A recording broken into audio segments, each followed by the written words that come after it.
everyone. Welcome to the UCLG Congress 2019.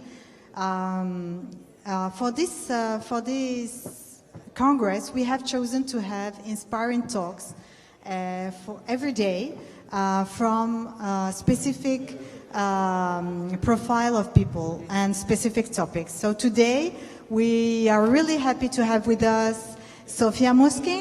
Do I pronounce it well? Sophia, that is a member, representative of Italy in the Council of Europe, and we have asked her to present her point of view and her positioning of youth today, and how could you give an inspiring talk on youth. She will be joined a little bit later by a person that is taking care of youth in UCLG Africa. But first, we would like to listen to her and her inspiring talk. Please, Sophia. Thank you. Thank you for having me, and thank you for being here. So I am Sophia Moschin. I'm the Italian Youth Delegate of the Council of Europe. Basically, the Council of Europe is the European leading organization on human rights and democracy. And each year, the Council of Europe chooses one candidate per country. So I won the contest for 2019, but actually the good news isn't that I won the contest, but that this contest is run every year. So we are already looking for the new youth delegates. So if you are like in the Europe field, please join. The Congress of the Council of Europe is one of the three political assemblies. It's a Congress of local and regional authorities, so it's a strange institution actually, because it puts together cities and regions in a diplomatic environment in which usually ministers and ambassadors live. So it's a special platform in which cities can really live their international role. The Council of Europe, I will do just a little overview of it, was born 70 years ago from the Second World War. So it was really a way in which countries tried to protect themselves from the horror they did. So like the quote is never again, you know, and they tried to create this environment in which human rights, democracy and rule of law are protected. It's not the European Union, you know, because it's a common, the confusion. We don't speak about economy. We speak about rights and active citizenship and diplomacy and democracy. And all of that takes time.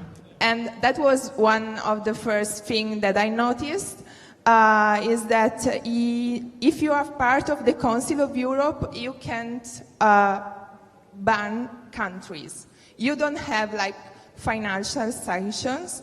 So what you need to do if they are not behaving well is talking to them, is trying to find a solution together.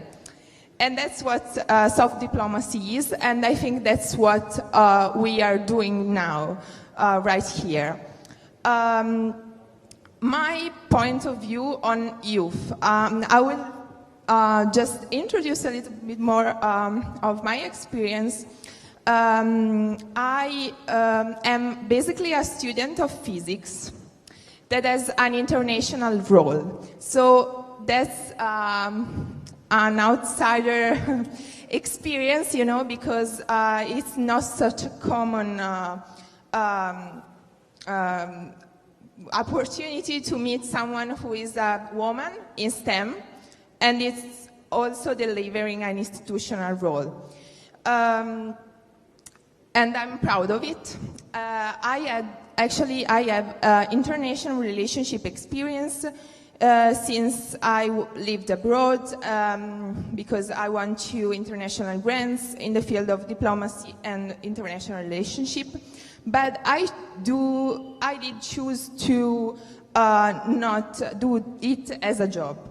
But I wanted to get involved, and I wanted to be an active citizen, basically. And I'm finding ways to say my ideas on things. And my message is that active citizenship is a moral duty to everyone, regardless of the personal, educational, or working background. And I think I'm proving that, and I think what really is the challenge that cities have to face right now is create a contact with the people who are not involved in community caring or in policy or in international relationship. So there is a world outside, you know. There is a world of workers that are not interested in what we are doing. And I'm sorry, but that's our challenge. That's our goal, to make them interested in it. Of course, it's also their fault because community is something we should care, everyone should care about. But we need to start a communication. Since we are the leaders, we need to take the first step. I would like to show you something. So if please we can screen the UN article. Thank you. So that's if that would have worked, I wouldn't be here today.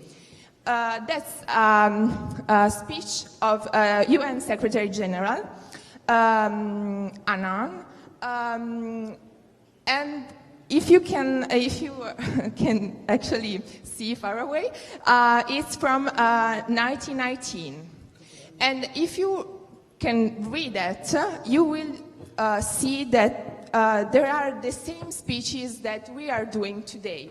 So basically 20 years ago they were saying the same things of today. So my assumption is that something didn't work, because the youth of the 1918 is our ruling class, you know. They are the decision makers of today. So something didn't work. I will just read you some of the sentences. It's really likely to be a today speech. You have the duty to make youth look at their future, not as dark, but as rich in exciting opportunities. That's what we are saying to our youth today. And it says something that to me was really inspiring. If we can go down, please. Thank you. That that's a quote, I think you have already heard of it. No one is born a good citizen, no nation is born a democracy.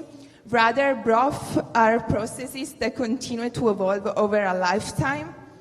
Young people must be included from birth in the society that cuts itself out of its youth, severs its lifetime. So he was saying great things, and I totally agree with him. But I think there is a gap between youth and adults. Because if not, I wouldn't explain how it's possible that a speech of 20 years ago is still relevant to us. How can we involve youth? And why? Why should we involve youth? Like, why? Basically, they have no experience. So, for someone, they might be useless. And to this topic, I would like to speak about the UN World Youth Report on SDGs. So the UN delivers a report each 2 years, and in 2018 was on Agenda 2030 and youth. So the connection between Agenda 2030 and youth. And what is inspiring and what is also threatening is that what the report points out is that there is a lack of data. There is a lack of data, and 90 of the 230 indicators for SDGs can be related to youth. So that's a big part of the cake, you know. Yeah, basically the main challenges the report highlighted were education and unemployment. What a news!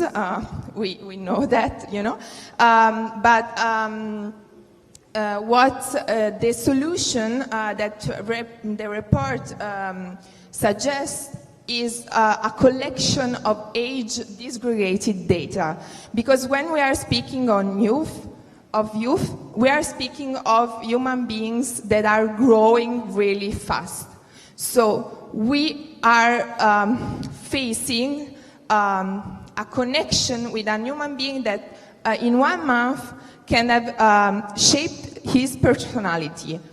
And so we do need to have an overview of the situation related to age. And that's basically, I think I'm down to my job in that topic, you know, as a physician.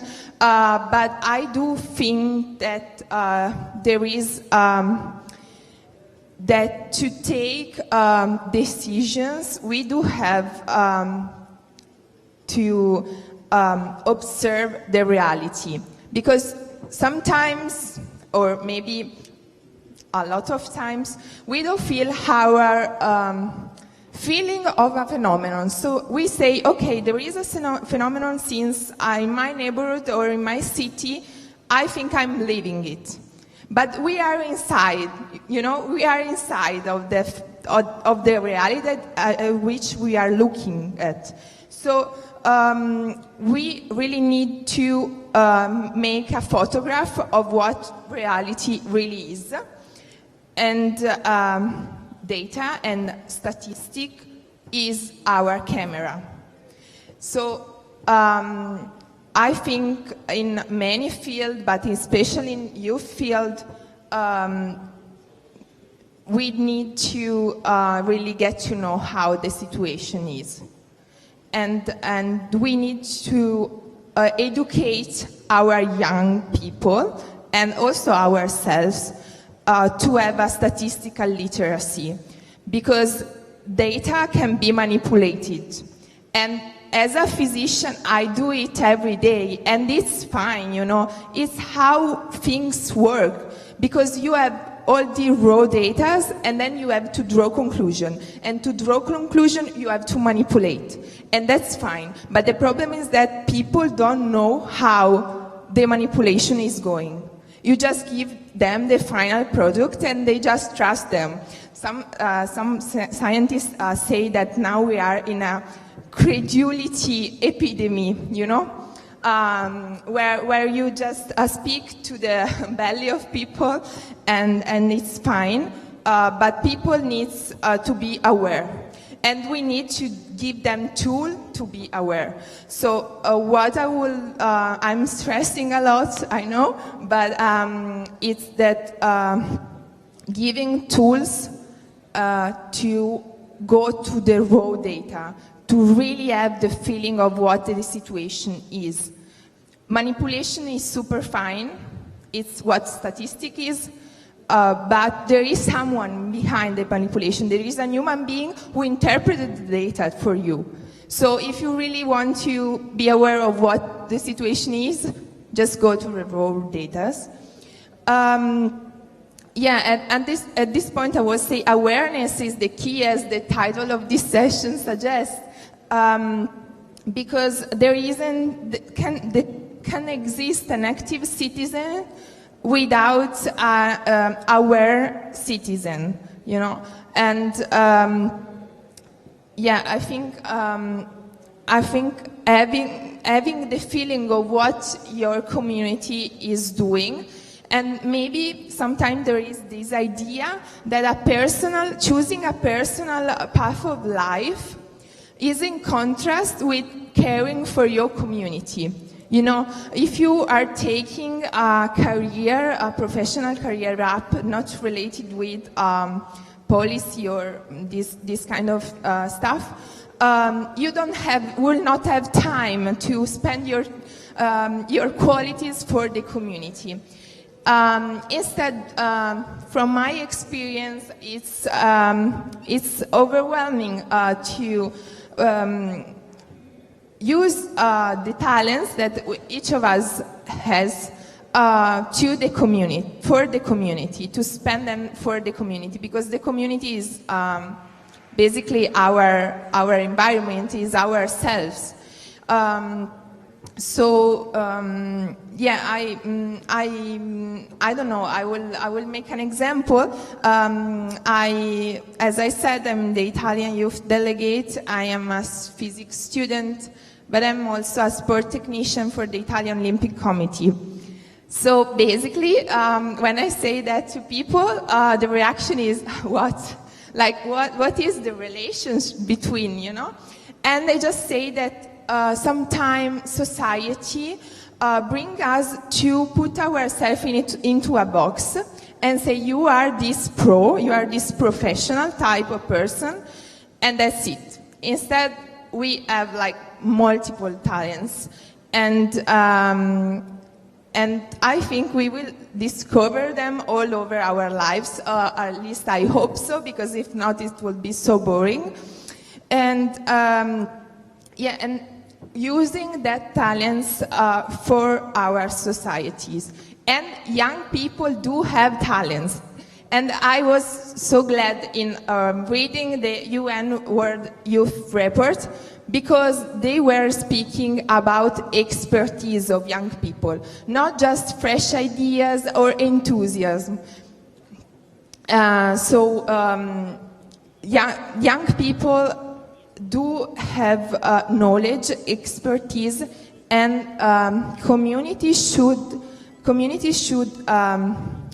involve them in the process of decision making, you know, as professionals, not just as the outsider, but as a professional. Thank you.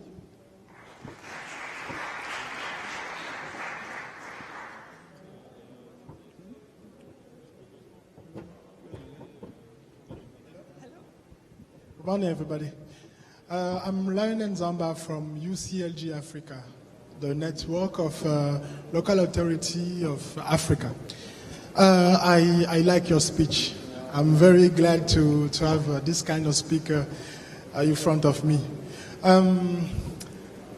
When I hear what you say, I have some remark. I've not, because I get here too late. You want people to be involved, but you know that to involve people, we have to interest them. Did you find how to interest young without money or work? Thank you for the question. That is so appropriate, because as an Italian youth delegate, I have to deliver a project under the aegis of the Congress, and I don't have money for it at all, you know. I'm just volunteering. So yes, definitely. I've been traveling all over Italy, starting partnership with universities, associations, NGOs, without any funding. And I have met like thousands of people, and with a lot of them I am still in contact. So from my experience, it is possible. Okay, you say that you travel a lot. You know, I come from Africa. You can see it. I pronounce English very bad, but I think that the elder generation consider young people as migrant of generation. So, as a racist or as some people against a newcomer, yes, they see, old people see young people like someone who came to take the job, the family, and they want to protect them. If I tell this, because when you introduce your speech, you say, no, it wasn't in the introduction, it was in the middle. You said that young have time, but when we go to looking for job, they don't give us opportunity. And what they blame us is always against experience. We need experience. But how can we, if we say that we have not a lot of experience, how can we get a job? Yeah. Because this is the first issue of young people. How can I get a job from the elder generation? Yeah, basically, I totally agree with you, and that's the point. And I think the solution, I don't have a solution, first of all. Okay, I'm just sharing my experiences. No, young people do not have time usually. Like, I don't have time. I'm trying to take exams while being here in South Africa, you know. So, yeah. But regard to a job, I think the key is proactiveness from my point of view, because I really had the opportunity to work as a freelance, and knowing that in 2050 most of the job that we will doing do not exist now, I think we can really use our proactiveness. And that's the point. Just try, and bother people with emails and get them to know you. You know, because basically, like from my experience, I was nobody. You know, and more. Another thing, I don't have here my phone, but we have Google, and in 0.20 sec. We can have access to all the opportunities around the world. And that's a plus comparing to the oldest generations who had to travel to get to know where the applications, you know, where they were held or not. And there are opportunities. I found that there are opportunities, but we need to search for them and to be aware of what we want from the opportunity. Okay. I see the opportunity, we are here, and I have another point to raise about what you say about manipulation. You say we are manipulate, we are young, but the elder generation call it education. How can we be educated if we are so close of the generation that we are contesting now? How kind of education we can bring to the generation next to us? Okay. Another smart point. I'm not. First of all, I'm not contesting any generation. I do think I find myself like trying to be an outsider viewer of what are the pros and the cons of the generations. So I do find problems in our generation, like lack of proactiveness. So, for what concerns manipulation and education, the boundary is so thin, and I know that. And we had this type of discussion with high school students, and I don't know. I think like criticism might be the key. You know, teaching how to think by yourself and to evaluate what the answers are right and what are wrong. But that's true. Like when you are a child and you are educated, you have to trust. And but I think trust is a positive thing, you know, because like some sociologism say that we don't have our age, but we have our age plus 2019 plus the before Christmas ages, you know. We have a story behind us. So yeah, I think trust is a good thing, but trust an education that teaches you how to be critic. Thank you.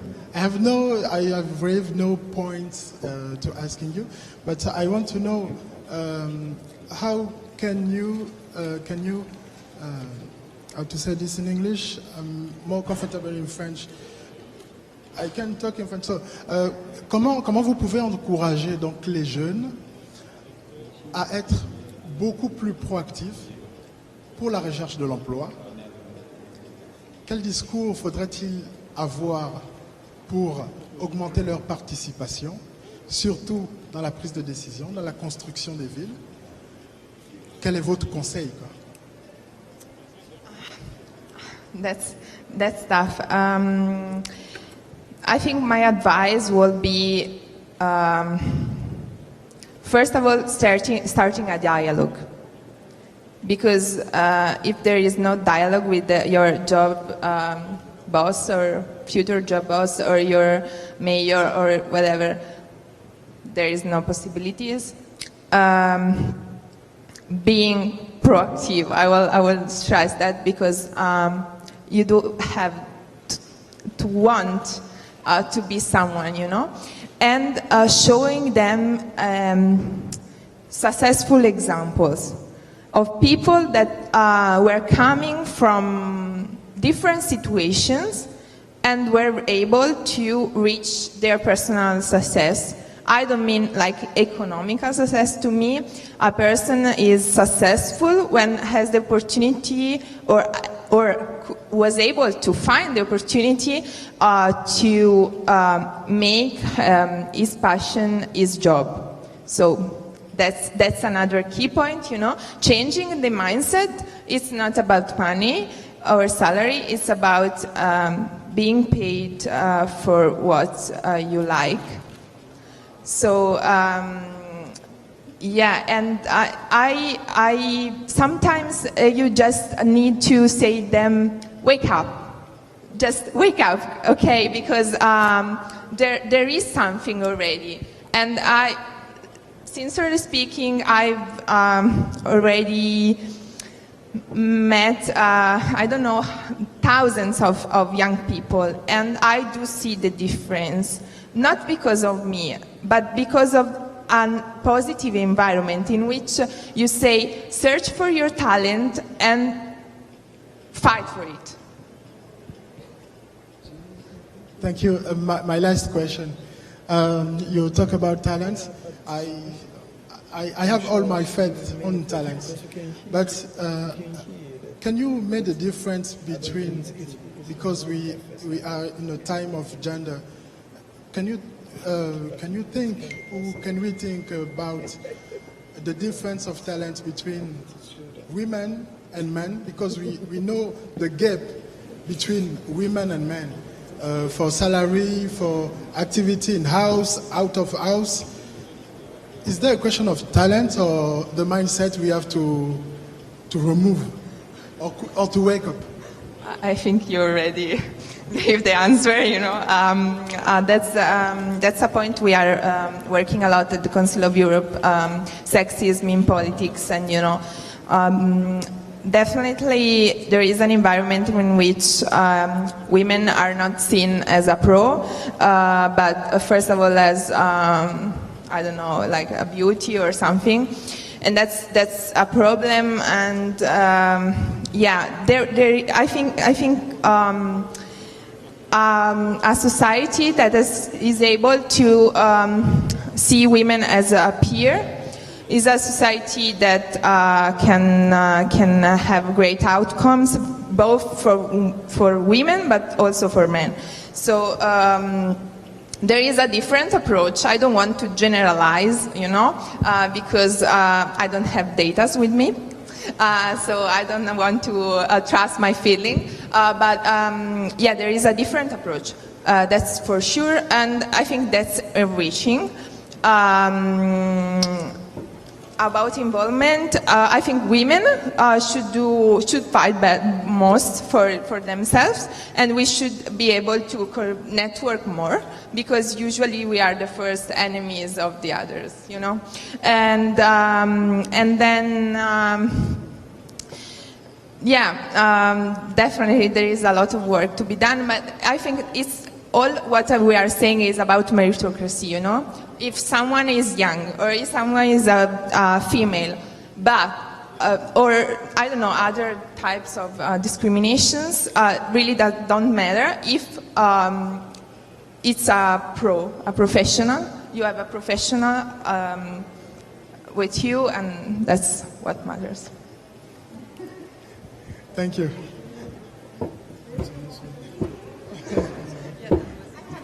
In listening to you both for a longer time, but thank you so much. I think this dialogue and your presentation would have deserved a full room, but we will be calling you back. I have loved it. Thank you so much, and for this first inspiring talk, it has been really, really inspiring.